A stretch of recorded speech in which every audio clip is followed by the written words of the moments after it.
হাত দেওয়ার সব তখন বাপের বাড়ি চলে না? বাপের বাড়ি কি বাপের লেওড়ে হাত দিকে? না, এ বাড়া তো আর সহ্য হচ্ছে না। কালকে সকালে সোনার বাবার সাথে কথা বলে সোনাকে বিয়ে করে এই মাগিকে যে করে ওকে বাড়ি থেকে বের করতে হবে।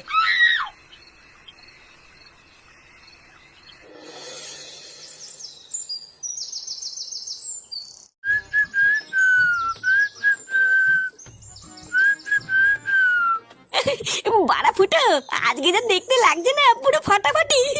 বাড়া এমন সেটা ভাঙা সেটা সোনার বাবার সামনে কি দাঁড়াবো না, কিছু বলার আগে মেখে দিয়ে দেবে।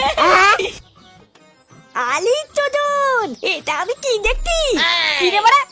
এ বাবা, তুমি এত সাজুগুজু করেছো কেন? কোথাও যাবা নাকি? হ্যাঁ, যাবো বলে তো রেডি হয়েছি। ভুদা, তোর তো জেনে কি হবে? যা ভাগ এখান থেকে। হ্যাঁ, কোথায় যাচ্ছ? তুমি আজকে আমার স্কুলে যাবা না? স্কুলে যাবো মানে? সেই গো মানে এক কথা কি তোর কানে ঢোকে না নাকি? আজকে আমার কাজ আছে, দাদুকে নিয়ে চলে যা। হ্যাঁ, স্যার কিন্তু বলেছে বাবাকে নিয়ে যেতে। আমি কিন্তু